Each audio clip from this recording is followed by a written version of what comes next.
Phyland, and this is the Asuria Podcast channel where we are joined with Josh Butt. In today's episode, we are going to be talking about money.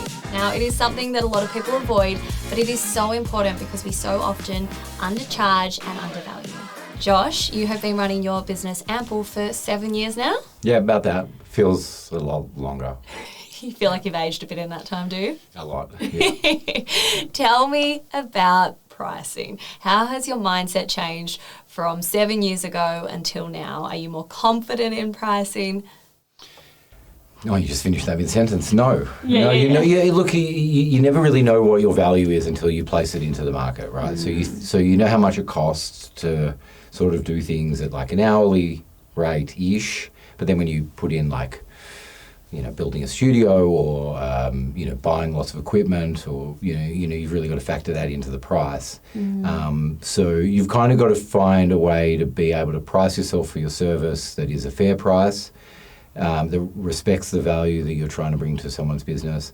You do not want to be too low because that is that's the worst thing when you realise you've been pricing yourself too low. And there are many times where we do that, even still regularly. Sometimes we do that for the relationship, like as a lost leader. Right. But it's very hard to backtrack when someone's, paid something that's pretty cheap that should have been double the price. It's really hard to say sorry.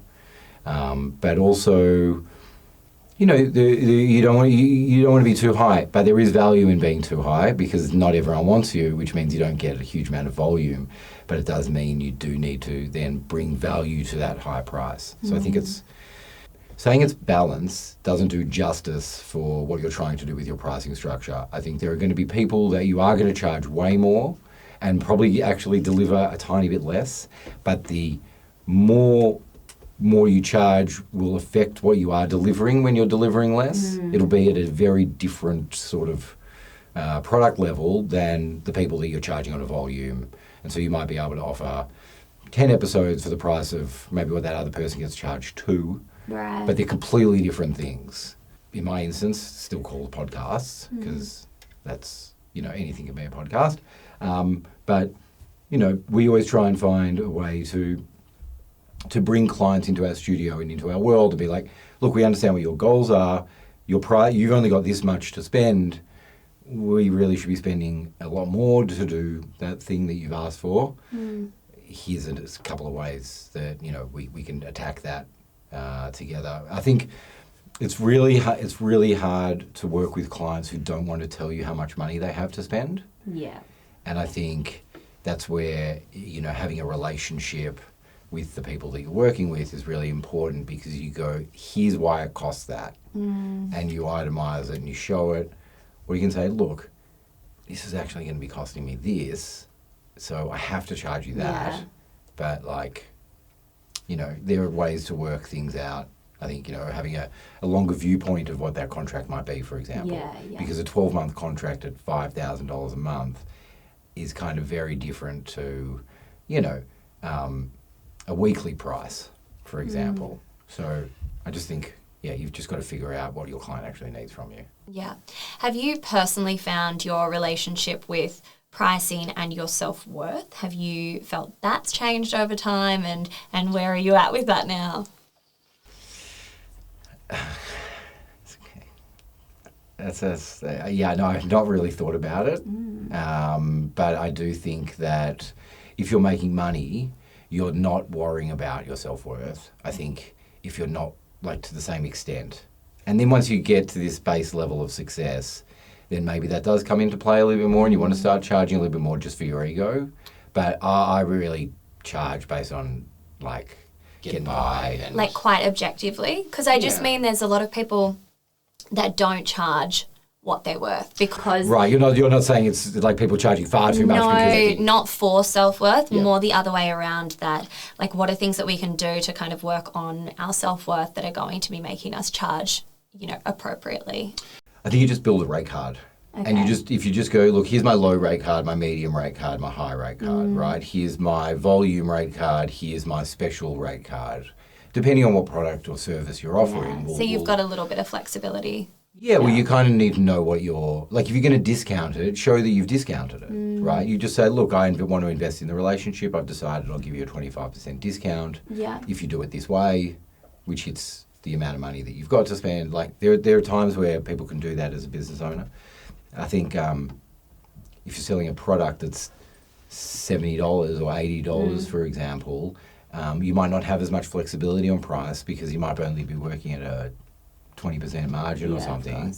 So you might go, all right, well, I'll do 2 for the price of 1, or you might think about it differently. I think you need to know who your customer is. I think it comes back to like sort of the 4 Ps, real basic marketing and sales fundamentals, understanding that your price is part of your marketing, that your price is part of your brand needs to sort of be defined very simply, and if your price is super cheap but your brand's premium, no, you're not going to get any customers. If your brand's cheap and your price is premium, you're not going to get any customers. So there has to be that right balance. Yeah, it's something I've definitely struggled with. I have, in terms of putting out a service over the course of a few years, I had to stop running retreats, for example, because I was putting this very, very high value service out there because I wanted it to be super luxurious and tick all the boxes, which is great. The best food and the best accommodation and all of the different activities. But then I was like, but I know my demographic and I know what they can and can't afford. And then what if I don't get people signing up and I've had to pay $15,000 upfront for accommodation and then I can't fill those spots. So I need to keep the price low so that I get enough people to sign up that I'm now not out of pocket. Yeah. But it gets to a point then you're just maybe breaking even, but you've done months and months of work basically for free. Or, so it's hang just on, wait a doing second. Let me give you a way worse thing. Oh. You actually spend the money Yeah. and then no one shows up. Yeah. And then you're stuck with the bill. Right, but you don't have the money for, and Exactly. then you're getting new work, and then suddenly you're now a job or 2 behind, which means before you know it, you'll be 5 jobs behind, and then suddenly you're like 2 decisions away from ruining your entire business. Perfect. Right, but that's exactly it. Of going, I know what I should be charging. It should be if this is the value, then this is what the price should be, but. Oh gosh, I actually need to match what my demographic needs. And so so it's this dance of going, okay, well, I either need to reduce the value so that I can meet my demographic or the customer, or I just need to charge for what it is and hope to God that enough people sign up. Yeah, but I think it's knowing it's knowing your addressable market or the number of people that can be your customers. Yeah. Like if you can have 1 million people buy your product, right? How do you say to that 1 million people, hey, my product is that bit better than everyone else's, right? Yeah. Price might be really helpful because you raise your price and suddenly you're now in that luxury thing, whereas before you weren't. Yeah. Or you go, hang on, what about if we just be like Hallmark, right? And be like, we're going to sell cards based on occasions, right? Cool. Everyone knows there's a Hallmark card for an occasion, right? So it's like, or am I selling 9 a year? Or am I like a medical equipment company? Am I making 1 sale a year? Yeah. What's the thing, what's success look like there? Yeah. And I think, again, that price will dictate how your marketing spend because it'll tell you how much money you've got to play with it because it's built into the price. And, so you've got to do those numbers so that you can really answer that question. Yeah. And then you find out that your price is like higher, lower, whatever than the market, and then you go, okay, well now where's my price? And so I think there are times where people get stuck because they suddenly realize they have no choice. They are going to be in the more expensive category for the product, and then you kind of got to read Oren Flam's book, Flip the Script, and figure out, right, now how do I pitch this? Like what's my say? Like how do I build interest in my thing? Yeah. I don't think I was aligning the customer and the demographic that I already had that were waiting for these things to be put out with the value of my product. Like I kind of overshot that and then that's not serving that demographic. So did you have repeat customers? I did, yeah, but it was hard. Just kind of like fade away, and because you were trying, like the new customers became a bit trickier. Yeah, it's just I think people didn't have, I knew that demographic didn't really have the budget for how premium I was creating these experiences. And I probably just needed to drop them and still offer something great, but not at that luxury or premium, level, and just kind of meet them where people could go, I can sign up for that a lot easier. Yeah. So it's knowing, yes, your customer and your demographic, and also is your product this high-end level that you need to really put that value on, or do you kind of keep it a little bit more attainable? Maybe what you should do, though, is flip it and just be like premium level experience out in the wilderness, no food, no tents, no yoga retreats, see if you can survive for a week, $17,000. They're like, what are we paying for? But it comes back to the psychology. It's crazy the way you market something.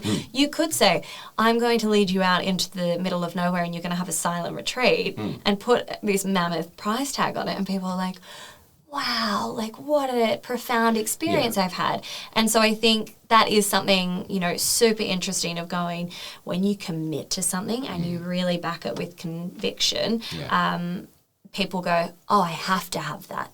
Or like, I have to work with Josh because his rates are higher and so he must be the best, for example. Do you I'm not in that category, I don't think. I think there are people who charge way more than me, and I'm envious of that because you have to do fewer jobs and you get to do better jobs. And that's really kind of the world where I want to be in, where I'd rather do a little bit less. Why do you charge less then? That's an excellent question. We charge a rate that we think is pretty fair. Yeah. But sits in the middle of that value what budget you've got. We've actually recently embarked on creating all of our rate cards, a new set of rate cards for this new setup, because it's a bit different and it comes with 4 cameras, whereas before we had some crappy iPhones just because as an afterthought kind of thing. Yeah. We were all focused about the audio, but since we've got this new studio and the videos and cameras and all that, we've invested a lot in the tech. Yeah. So we can't charge too low, because the rent in a building is expensive.